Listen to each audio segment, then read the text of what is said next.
This is Newcap News with Gina Martin. Good evening and thank you for joining us. We begin tonight with Cold Lake RCMP asking for the public's help finding a man wanted on a string of charges. 31-year-old Morgan Brent Hurry is from Cold Lake and is believed to be dangerous and not to be approached. Police say there are 8 charges against him stemming from incidents which took place between June and October of this year. Some of those charges include 2 counts of break and enter and commit and mischief under $5,000. Anyone with information is asked to call Cold Lake RCMP or Crime Stoppers. Well, nothing kickstarts the Christmas season in Lloydminster quite like Here Comes Santa Claus Day. It was an afternoon filled with holiday spirit, and the border city's downtown certainly captured the essence of the North Pole. Hundreds of kids in Lloydminster had a busy day of festive fun, starting with meeting Santa Claus, then the Grinch, and then making some Christmas ornaments.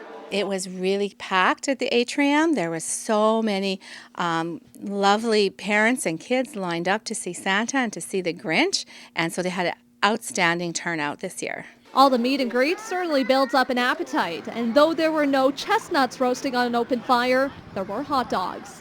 We're out here cooking hot dogs at the old Synergy Credit Union. I think we've just cooked over 1,000 hot dogs today.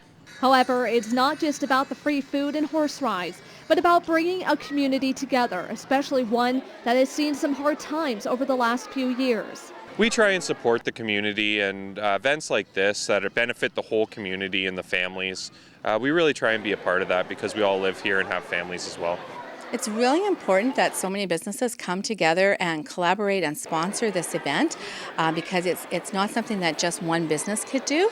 But when we all come together, it's amazing. It's magic. It's Christmas. Gina Martin, Newcap News. And Lloydminster Comprehensive High School's December 2016 show series kicked off Friday at the LCHS Barons Court Theatre. This year's musical, Leader of the Pack, is about the life and times of 60s doo-wop artist Ellie Greenwich, which is sure to get audiences tapping their toes. Josh Ryan has more. After 3 months of rehearsals, about 70 LCHS students are ready to perform their new musical, Leader of the Pack. It just gives you such this amazing feeling when you finish and when everybody's clapping, and it's going to be so much fun, and people are going to enjoy the music and the acting. Based on a hit Broadway perspective of doo-wop singer Ellie Greenwich, the musical was chosen for both the time period it captures and for the fit with the cast. Great era. My leads, Megan and Alex, love 60s doo-wop music, so it just seemed like a natural fit. And it had 2 male leads, and conveniently I had 2 pretty strong male leads. It was a difficult undertaking for both cast and crew, with so many songs and so many hours of work needed to perfect them. It was challenging having to learn all these harmonies and all these dances for, I think, 24 songs or something like that, and then having to memorize my lines on top of that. We had early morning practices, after school practices, 3 times a week, so it was pretty tiring. It tired you out a lot, but we pulled it all together in the end, and it's really good now. Their ability to pull it together so quickly impressed Stang.